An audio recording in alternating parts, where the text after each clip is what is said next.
Euh, Quand j'étais à l'école, j'avais plutôt tendance à choisir le dernier rang. Vous savez, tout au fond dans la classe, hein, vous savez ça. Et je me souviens un jour d'une professeure de français au lycée qui m'avait fait déplacer du dernier rang jusqu'au premier rang.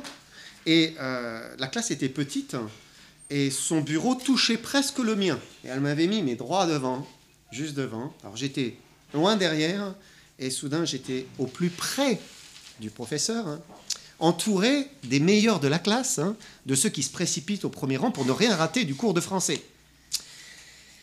Et ce matin, j'aimerais vous parler des premiers de la classe. Les premiers de la classe du Seigneur Jésus-Christ. Premiers de la classe. Jésus a choisi 12 apôtres, 12 disciples, hein, qui allaient être à son école.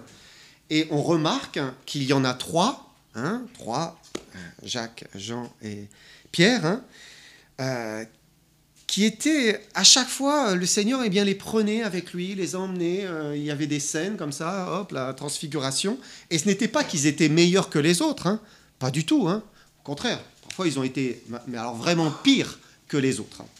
Ce n'est pas non plus qu'ils étaient les chouchous du Seigneur, les choisis du Seigneur. On le sait, Dieu ne fait pas de favoritisme. Dieu ne fait jamais de favoritisme.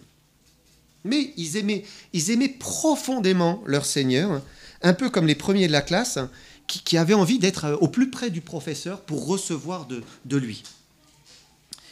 Et je pense que le Seigneur a répondu à leur désir finalement. C'était ça. Ils voulaient de tout cœur être au plus près de Christ. Et Christ les prenait avec lui, au plus près de lui. Et parmi ces trois, Pierre, Jacques et Jean, vous n'êtes pas sans savoir qu'il y avait Jean, hein, Jean qui posait sa tête sur le sein de Jésus. Il était un tout jeune homme, et on imagine Jésus, bien sûr c'était le Seigneur, mais c'était un peu comme un grand frère en fait. Hein. Et lui, il était tout jeune là, donc il se collait au Seigneur. Dans l'évangile qu'il a écrit, donc Jean se nomme lui-même le disciple que Jésus aimait. Il ne dit pas « hey, Jean fit ceci » ou « moi je fis ceci ». Non, il dit « le disciple que Jésus aimait ». Donc il se nomme lui-même comme cela. Personne ne le nomme comme cela. Hein. C'est lui-même qui le fait. Je ne pense pas que Jésus aimait plus Jean que tous les autres disciples. Le Seigneur aime tous ses enfants. Il les aime tous également. Il nous aime profondément. C'est pour cela qu'il a donné sa vie pour nous, hein, pour chacun d'entre nous, parce que nous sommes précieux, chacun d'entre nous. Mais je crois que Jean était peut-être le disciple le plus proche de Jésus, parce que il était tout le temps avec lui, hein, il était très près de lui, et c'est peut-être le disciple qui a ressenti le plus l'amour de Jésus. Et ayant ressenti cet amour de Jésus, il s'est senti aimé.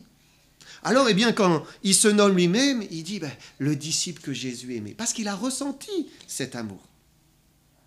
Et on peut être convaincu d'une chose, c'est que plus on se rapproche du Seigneur, plus on ressent son amour. Et plus nous sommes loin de lui, moins son amour est perceptible. C'est une réalité. Ça veut dire le cœur qui est près de Jésus, il se sent aimé. Et le cœur qui est loin de Jésus, il a l'impression de ne pas être aimé du Seigneur. C'est curieux, hein? Est-ce que l'amour change? Non, Jésus, il aime. Il nous aime, son amour est identique, il est réel, il est profond, il est puissant, il est vrai. Mais c'est nous qui, selon la distance et selon notre propre amour pour le Seigneur, nous ressentons ou ne ressentons pas l'amour du Seigneur. Et en vérité, nous sommes tous à l'école du Seigneur, comme les disciples, exactement comme les disciples qui étaient au pied de Jésus. Les disciples ont suivi le Seigneur, et de semaine en semaine, de mois en mois, d'année en année, hein, ils ne cessaient de recevoir et d'apprendre du Maître. Et Jésus est aussi notre Maître, et nous aussi, eh bien, de semaine en semaine, de mois en mois, on ne cesse d'apprendre de lui, hein. C'est l'expérience de la vie chrétienne, finalement. Hein. Bien sûr, tout commence à la conversion. Il faut d'abord se convertir à Jésus-Christ, hein, naître de nouveau. Hein, ça, c'est la première étape. Hein. Il faut passer par cela, c'est essentiel. Mais après, que se passe-t-il? Après, eh bien on apprend à son école. Qu'est-ce qu'on apprend? On apprend 3 choses. On apprend la confiance, on apprend l'obéissance et on apprend la dépendance. La confiance, l'obéissance, la dépendance. Finalement, ces 3 mots, eh bien, ça résume la relation que nous avons avec Dieu. Confiance, obéissance et dépendance. Ce sont les attitudes que Dieu veut développer dans notre cœur, dans le cœur de tous ses enfants. Et notre communion avec Dieu, eh bien, repose finalement sur cela. Alors d'abord, la confiance. Et on peut dire tout commence par la confiance. Il n'y a pas de communion avec Dieu, il n'y a pas de relation avec Dieu s'il n'y a pas d'abord la foi, s'il n'y a pas d'abord la confiance. La foi, c'est le début finalement de la relation avec le Créateur. Et il y a un christianisme, il existe un christianisme qui dit croire en Dieu. Il croit en Dieu, pas de problème. Mais c'est une pseudo-foi, ce n'est pas une vraie foi. Parce que concrètement, dans la vie de tous les jours, ils vivent exactement comme leurs voisins athées. Exactement. Ils n'attendent rien de Dieu. Strictement rien. Mais le vrai christianisme, la vraie foi, eh bien, c'est quelque chose qui est vivant, qui est actif. Il y a une attente confiante dans l'action de Dieu. On s'attend à ce que Dieu fasse quelque chose dans notre vie de tous les jours. Qu'est-ce que vous attendez de Dieu le matin quand vous vous levez, quand vous commencez votre journée? Certains n'attendent rien, strictement rien, le matin. Ils se lèvent, ils vivent leur journée, ils se couchent, et puis c'est tout. Et puis, si on leur demande, vous croyez en Dieu? Ah ouais, je crois en Dieu. Et c'est un non-sens. Le chrétien, c'est quelqu'un qui se lève et qui s'attend à Dieu. Il s'attend à lui, qu'il intervienne dans sa vie, qu'il l'aide d'une manière concrète dans les tâches quotidiennes, qu'il réponde à ses prières, qu'il réponde à ses requêtes, à ses attentes. D'une manière pratique, le chrétien, il va demander que Dieu agisse, qu'il agisse dans son foyer, qu'il agisse dans son couple, qu'il agisse dans ses relations avec ses enfants, dans son travail et dans toutes ses activités. Il prie et il s'attend à l'intervention divine tout au long de sa journée. C'est la foi, c'est quelque chose de concret, de pratique. Et après, eh bien, une fois qu'il a prié, il fait confiance, il croit. Et il croit que Dieu va garder, va diriger, va conduire. Par exemple, les disciples vont vivre le miracle de la multiplication des pains et des poissons. Extraordinaire. Voilà, Dieu fait un grand miracle et il y a eu tellement de pain que même il en reste 7 corbeilles où il y a tous les restes. Il récupère ces corbeilles. Et puis ensuite, le Seigneur va dire, bien, on va prendre la barque et puis on va aller de l'autre côté. Et à ce moment-là, les disciples laissent les corbeilles de pain. Et Jésus va leur dire ensuite, il les enseigne, dit, « Gardez-vous du levain des pharisiens et des sadducéens. » Levain, alors en fait, le Seigneur voulait dire, « Gardez-vous du péché des sadducéens et des pharisiens. » Mais eux, ils entendent levain, pain, on n'a pas pris les corbeilles, Jésus nous fait un reproche, aïe, on va peut-être pas manger aujourd'hui, les gars. En fait, ils pensent comme ça. Alors, Matthieu 16, versets 7 à 8, les disciples raisonnaient eux-mêmes et disaient, Matthieu 16, 7 à 8, c'est parce que nous n'avons pas pris de pain. Jésus, l'ayant su, dit, pourquoi raisonnez-vous en vous-même, gens de peu de foi, sur le fait que vous n'avez pas pris de pain? Et là, Jésus relève leur manque de foi, leur manque de confiance. Ils s'inquiétaient de manquer de pain. Et les disciples, eh bien, ils devaient apprendre à ne pas s'inquiéter, à faire confiance. Et on doit apprendre à ne pas s'inquiéter pour les biens matériels, pour le pain, pour la nourriture, pour le logement, pour les vêtements, pour le travail. Il faut faire confiance. Il faut apprendre à faire confiance. Et le chrétien qui a foi, il va prier, Seigneur, tu vas t'occuper de moi pour tout ce qui est matériel, et il va s'attendre à Dieu. Mais là, ce qui est intéressant, c'est que Jésus les a appelés gens de peu de foi. Littéralement, c'est oligopistos. Avant qu'il y ait les publicités sur les eaux, en bouteille, les eaux minérales, les oligo-éléments, on ne savait pas trop ce que c'était. Hein. Maintenant, on sait. Ah oui, les oligo-éléments, ils sont dans les eaux minérales. Est-ce que vous les voyez dans les eaux minérales? Non, vous ne les voyez pas. Et donc, Jésus, il regarde ses disciples, il dit, mais où est votre foi? Où elle est? Je la cherche et je ne la vois pas. Elle est invisible. Matthieu 6, versets 28 à 30. Et pourquoi vous inquiétez au sujet du vêtement? Considérez comme croissent les lys des champs, ils ne travaillent ni ne filent. Cependant, je vous dis que Salomon même, dans toute sa gloire, n'a pas été revêtu comme l'un d'eux. Si Dieu revêt ainsi l'herbe des champs qui existe aujourd'hui et qui demain sera jetée au four, ne vous vêtira-t-il pas à plus forte raison, gens de peu de foi? Et de nouveau, il utilise ce terme, oligopistos, gens de peu de foi. Dieu nous appelle à croire, à avoir une foi qui est active. Alors parfois, c'est vrai qu'on n'a pas de problème matériel. Là, c'est des problèmes matériels. Soit parce qu'on a un bon salaire, soit parce qu'on a une bonne retraite, soit parce qu'on a des parents qui pourvoient à nos besoins. Donc, il n'y a pas vraiment de problème matériel. On est dans un pays quand même qui est assez riche. Mais Dieu veut nous apprendre à lui faire confiance. Quelle que soit notre vie, notre situation de vie, il nous appelle à croire.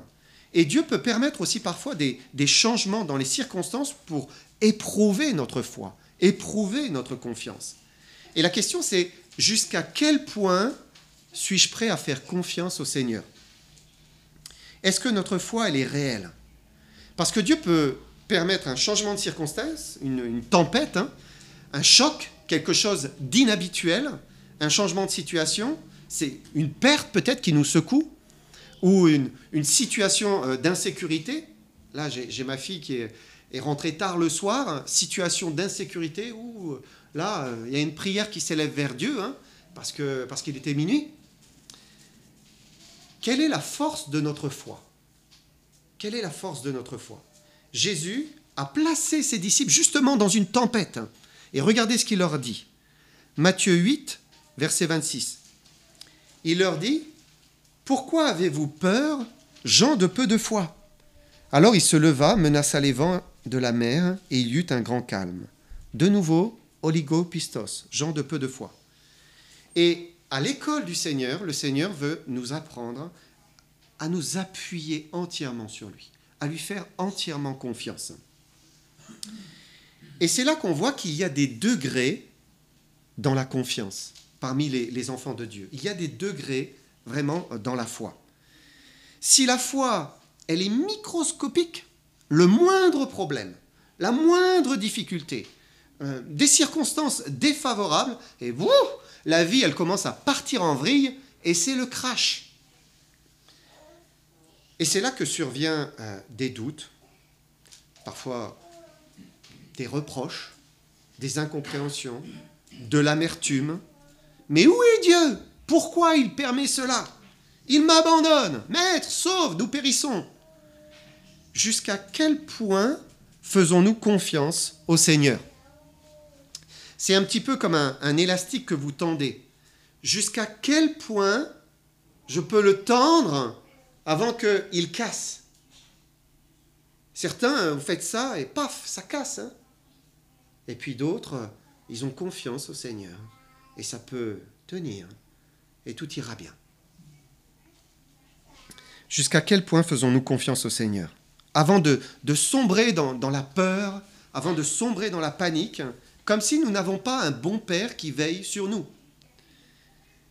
Parce qu'il y a d'un côté les oligopistos, c'est une foi insignifiante, et puis de l'autre côté, il y a ce qu'on appelle les héros de la foi.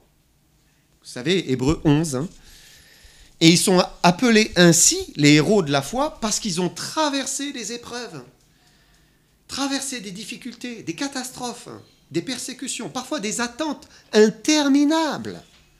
Et ils ont continué à croire, continué à faire confiance. Tel un Abraham qui attend 25 ans son fils. Tel une Jochebed qui préfère épargner son bébé plutôt que de le livrer à la mort. Tel un Moïse qui fait le choix de renoncer à toutes les richesses de l'Égypte, il préfère être persécuté avec les enfants de Dieu. Telle une Rahab qui met sa vie en danger pour protéger les serviteurs de Dieu. Tel un Daniel qui par la foi a fermé la gueule des lions. Tel un Anania, Michaël, Azaria qui ont éteint la puissance du feu par la foi. Si Dieu permettait un changement de circonstances, soudain une grande persécution mondiale contre tous ceux qui aiment le Seigneur Jésus-Christ et qui se réunissent dans un lieu comme celui-là, quelle serait notre foi? Quelle serait notre foi? Jusqu'à quel point nous lui ferions confiance pour persévérer avec lui? Ceux qui auront une foi solide seront ceux qui auront voulu être au premier rang, au plus proche du Seigneur. Ceux qui auront cherché cette proximité avec le Maître. Mais Dieu ne veut pas développer que la confiance. Il veut développer aussi l'obéissance. Parce que la communion avec Dieu, c'est aussi une affaire d'obéissance. Et de nouveau, on peut dire qu'il y a un christianisme qui ne se soucie pas du tout de l'obéissance à Dieu. Non, pas du tout. C'est un christianisme encore qui dit croire en Dieu, et ça lui suffit. Mais dans la vie de tous les jours, ils font ce qui leur plaît. Ce qui leur plaît. Ce que Dieu veut, ce que Dieu pense, ce que Dieu ordonne, ça leur est égal. Mais le vrai christianisme, il n'existe que dans l'obéissance. Uniquement dans l'obéissance. Et j'aimerais qu'on lise 3 versets de Jean chapitre 14. Jean 14, verset 15.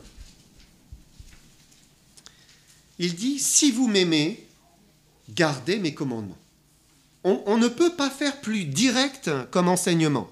Dire que l'on croit en Jésus, que l'on aime Jésus, c'est garder ses commandements. Si quelqu'un m'aime, il garde mes commandements. Encore, le Seigneur le dit, verset 21, chapitre 14, verset 21. « Celui qui a mes commandements et qui les garde, c'est celui qui m'aime. Et celui qui m'aime sera aimé de mon Père. Je l'aimerai. Je me ferai connaître à lui. » Donc, être un chrétien, c'est garder, encore une fois, ses commandements, et ne pas garder ses commandements et dire « je crois en Dieu, moi, je suis un chrétien ». C'est une aberration. C'est une aberration. Ce n'est pas possible, puisque tout commence avec un désir de garder sa parole, de garder ses commandements, de les serrer dans notre cœur, de lire, d'écouter, d'obéir. Jean 14, verset 23. Jésus lui répondit, « Si quelqu'un m'aime, il gardera ma parole, et mon Père l'aimera. Nous viendrons à lui, nous ferons notre demeure chez lui. » Et donc, quand il parle des commandements, vous voyez le parallèle, c'est la parole de Dieu, en fait. C'est garder tous les commandements qui sont dans la parole de Dieu. Et à l'école du Seigneur, le disciple, il apprend à obéir et à se soumettre, à faire ce que Dieu demande dans les Écritures. Et de la même manière qu'il y a des degrés, on peut dire, dans la confiance en Dieu, on peut dire qu'il y a des degrés dans l'obéissance au Seigneur. Au début de la vie chrétienne, on ignore tout de la Bible. Et donc, un jeune chrétien, forcément, il obéit partiellement à la Bible. Parce qu'il obéit selon sa connaissance, en fait. Et au début, il connaît peu. Mais au fur et à mesure, la connaissance, elle augmente. Et là, la responsabilité augmente aussi.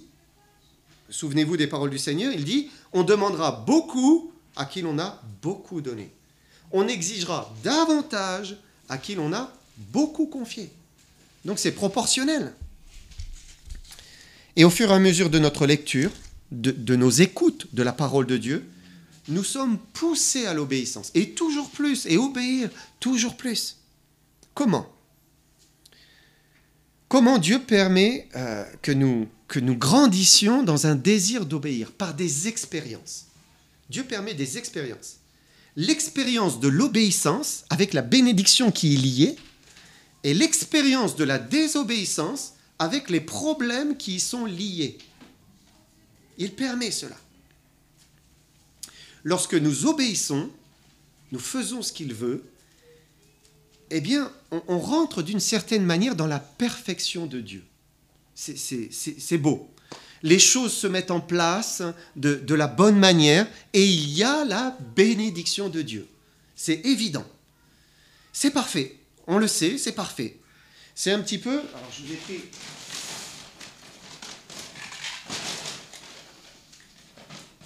C'est un petit peu comme les jeux pour enfants. Vous savez ?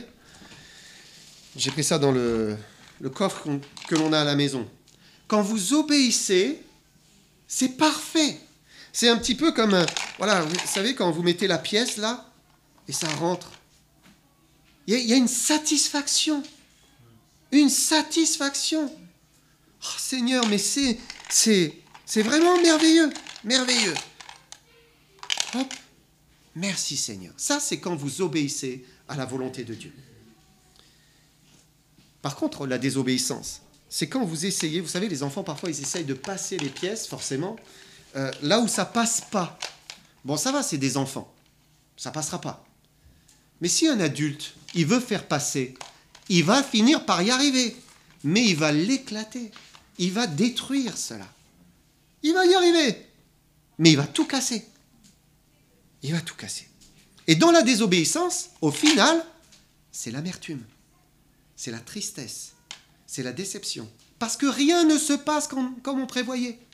On s'est dit, ça va se passer comme ça, comme ça. Non. Parce qu'on désobéit. La désobéissance, elle conduit à une perte. C'est une erreur. Nous ne touchons pas la perfection de Dieu. Nous sommes à côté. À côté.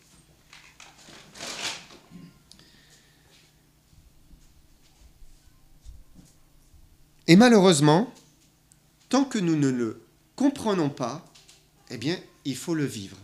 Il faut l'expérimenter, il faut y passer. On désobéit au Seigneur, on ne fait pas ce qu'il demande. Et ensuite, on en reçoit le salaire. Et on est déçu. Et on est dans la peine, dans la tristesse, dans l'incompréhension. Mais par des expériences d'obéissance, de désobéissance, on est à l'école du Seigneur. On est vraiment à son école. Et finalement, eh bien, c'est là où on peut apprendre que dans l'obéissance, eh bien, c'est le meilleur. Que la désobéissance, elle finit toujours par de la peine et de l'amertume. Et l'obéissance, elle finit toujours par une satisfaction, un sentiment, c'est parfait, merci Seigneur, je te rends grâce. Alors attention, ça veut pas dire que dans l'obéissance, il n'y a pas d'épreuve, il n'y a pas de difficulté, hein.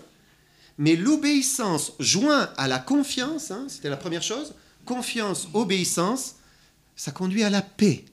Même si c'est difficile, même s'il y a des épreuves, c'est la paix. La paix parce que tout s'imbrique correctement, le Seigneur est là, on est dans son plan. Donc tout va bien, tout va bien. Mais il y a une troisième chose vers laquelle le Seigneur nous conduit, c'est la dépendance. La dépendance. Et on peut dire que c'est une étape supérieure. Vous savez, je pense que beaucoup de chrétiens effleurent, mais n'arrivent jamais vraiment à une dépendance du Seigneur. Certains se contentent d'une obéissance, une obéissance à la parole de Dieu. Scrupuleux sur la parole de Dieu. Il faut faire ça, il faut faire ci, mais pas forcément dans une dépendance du Seigneur. Dieu dit qu'il faut le faire, je le fais. Dieu dit qu'il ne faut pas le faire, je ne le fais pas. Ça, c'est très bien. Mais il n'y a pas que la parole de Dieu. Il y a aussi le Saint-Esprit que Dieu a mis dans notre cœur. On a une relation, une communion avec le Saint-Esprit. Et les commandements de la Bible ne nous disent pas tout sur tout. La Bible ne nous dit pas si on doit déménager plutôt ici que plutôt là. La Bible ne nous dira pas qu'il ne faut pas acheter telle chose, que c'est un mauvais achat, non. Elle ne nous dira pas non plus ce qu'il est préférable que je fasse dans ma journée plutôt qu'autre chose. Ça, c'est pas la Bible qui va le dire. Ou bien quelles études je dois choisir pour ma vie. Tout n'est pas écrit en fait. Elle ne va pas me dire, là tu dois parler, là tu dois te taire. La Bible ne le dira pas.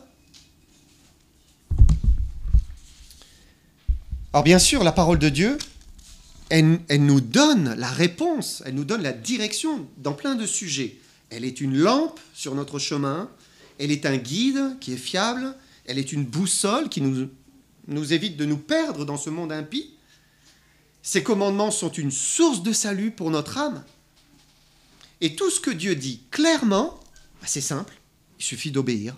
On fait ce que Dieu dit et on s'en porte bien. Mais pour tout ce que Dieu ne dit pas explicitement, nous avons l'Esprit de Dieu qui est dans notre cœur.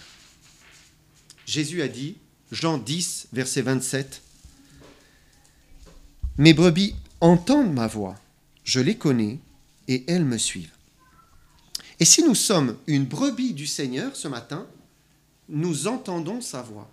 Nous l'entendons, nous la connaissons. Nous sommes capables de la reconnaître. Cette voix, c'est la voix du Saint-Esprit qui est dans notre cœur. Maintenant, le problème, c'est qu'il n'y a pas que la voix du Saint-Esprit. Il y a plusieurs voix dans nos cœurs. Hein. Parfois, on entend beaucoup de voix. Il y a la voix de la conscience. Bien sûr, Dieu nous a donné une conscience. Hein. C'est très bien, et c'est une bonne chose, c'est une grâce. Hein. Mais dans un cœur pécheur, comme le nôtre, hein, la conscience, elle n'est pas toujours fiable à 100%.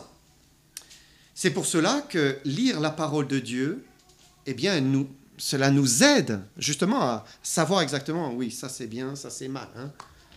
Au début de la vie chrétienne, on peut se dire, oh, ça c'est pas bien, il ne faut pas que je le fasse. Hein, non. Et puis en lisant la parole de Dieu, petit à petit, le Seigneur, eh bien, il redresse. En fait, la parole de Dieu, elle est comme un tuteur pour la conscience. Elle remet les choses comme il faut, dans la droite ligne. Donc on entend cette petite voix qui dit « Ne fais pas ceci, c'est pas bien. Fais cela, c'est bien. » Mais après, il est possible d'entendre d'autres voix. Les voix de l'ennemi. Parce que le diable, eh bien, il parle aussi, hein. Et il dit « Non, vas-y, c'est bien, vas-y. » Ou « Non, ne fais pas ça, non. » On l'entend, hein.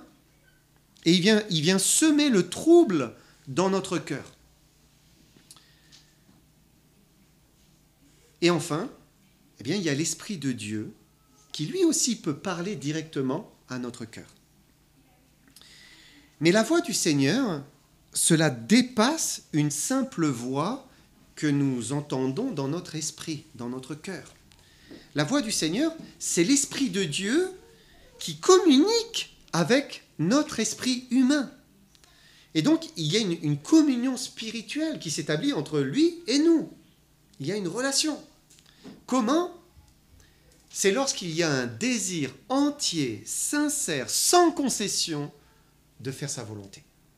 Seigneur, je veux entendre ta voix, je veux marcher avec toi, je veux vivre pour toi. Quand on est résolu à vouloir connaître la volonté de Dieu, mais Dieu veut nous la révéler, Dieu veut nous conduire. Vous savez, il y a beaucoup de chants qui disent « Lève les yeux vers Christ ». Vous y pensez, hein ? Lève les yeux et contemple. Lève les yeux, toi qu'assaille l'orage. Je lève les yeux vers les montagnes. D'où me viendra le secours ? Le secours me vient de l'Éternel. Pourquoi ces chants ? Qu'est-ce que ça signifie ? Lever les yeux vers Christ. Regardez en haut.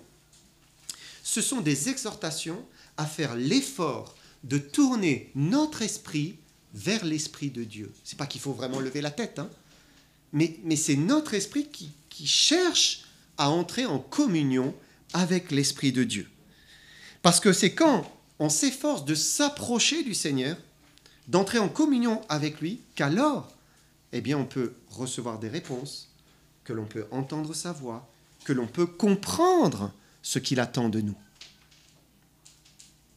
C'est pour cela aussi que, souvent, la volonté de Dieu devient plus claire dans un moment de prière. Parce qu'on a mis du temps à part, on s'est concentré sur sa personne, et là, eh bien, ça semble s'éclairer. Pourquoi ? Parce que dans la prière, il y a un effort. On fait un effort de se tourner spirituellement, c'est-à-dire par l'Esprit, vers l'Esprit de Dieu. Et là, dans le silence de notre cœur, la communion peut s'établir. Et là, Dieu fait entendre sa voix. Il fait descendre une conviction dans notre âme, une paix sur ce qu'il faut faire. Oui, c'est ça. Oui, c'est ça. Et là, on a une certitude. C'est la foi. On sait. C'est ça. On est sûr. Et ça se traduit par une confiance, un repos, une conviction intérieure. On sait ce que Dieu attend de nous. Vous connaissez ce verset, on le connaît tous. Hein. Tout ce qui n'est pas le produit d'une conviction est péché. Mais vous savez, littéralement, le texte dit « Tout ce qui ne vient pas de la foi est péché ». Tout ce qui ne vient pas de la foi est péché. En fait, cela doit venir de la foi, c'est-à-dire cela doit venir de la communion, de la relation avec Dieu. C'est de lui que nous recevons les choses. Hein. Tout découle de notre vie avec le Seigneur, de notre dépendance de Christ. Paul disait, Galates 2, 20, on peut le lire ensemble, Galates 2, verset 20, « J'ai été crucifié avec Christ. Si je vis, ce n'est plus moi qui vis, c'est Christ qui vit en moi. Si je vis maintenant dans la chair, dans mon corps, je vis dans la foi au Fils de Dieu qui m'a aimé et qui s'est livré lui-même pour moi. » Il dit, je vis dans la foi. Je reste connecté avec le Seigneur. Et nous avons cru au Seigneur Jésus-Christ, pour la plupart. Nous obéissons à la parole de Dieu, pour la plupart.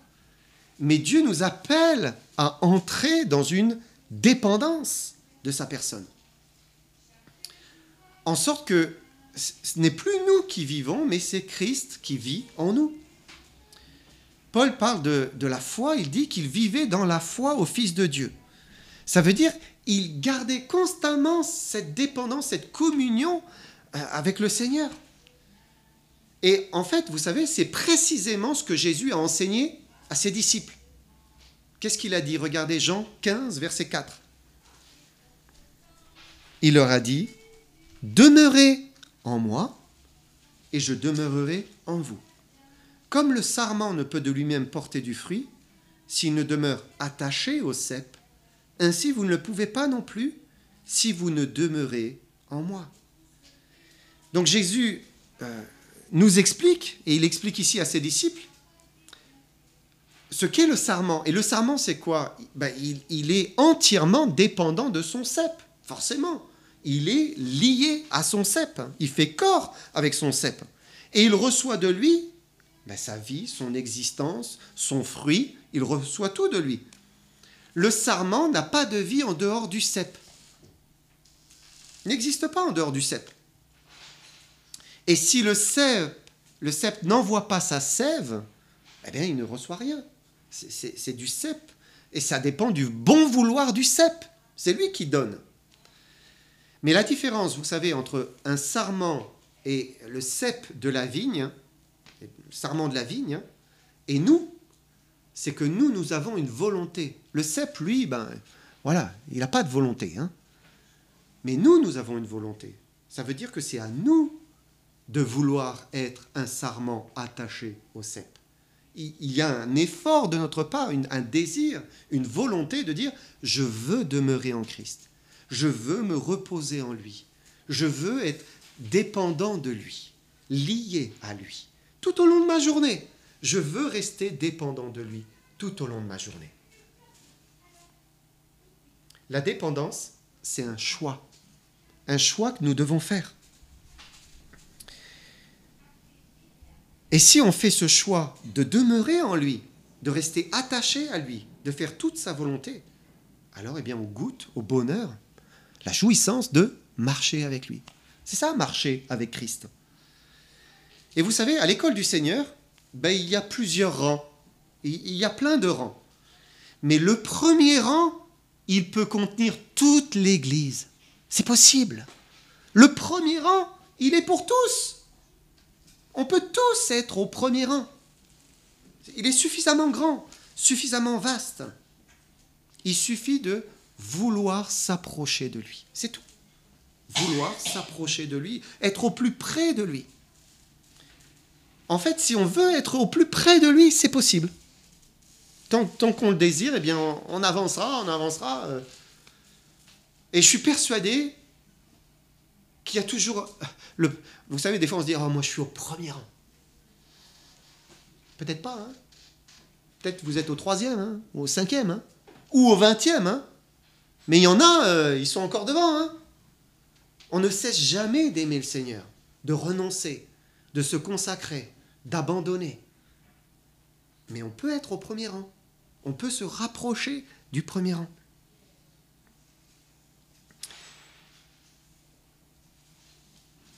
Maintenant, si son enfant veut maintenir une distance, s'il veut se tenir en retrait, eh bien le Seigneur le permet aussi. Si on veut être loin derrière, c'est possible. Certains, malheureusement, ne veulent pas d'une dépendance totale au Seigneur. Ils n'en veulent pas. D'autres ne veulent pas d'une obéissance parfaite à ce que Dieu dit. Ils n'en veulent pas. Pas aujourd'hui. Et puis d'autres même ne lui font pas entièrement confiance, ne s'abandonnent pas entièrement sur lui. Aujourd'hui, c'est possible. Mais ce qui est triste, c'est que ce sont eux qui doutent le plus de l'amour du Seigneur.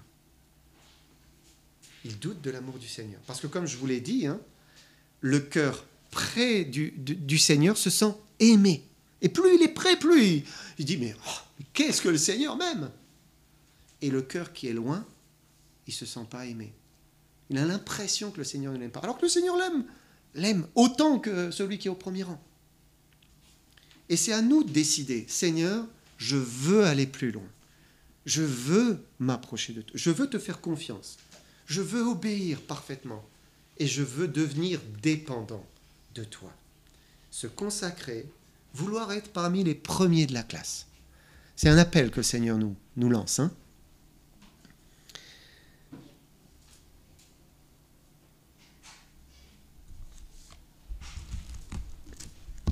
Que vous puissiez garder ces paroles dans vos cœurs et prendre la décision de vous consacrer durant cette semaine. Que le Seigneur vous bénisse.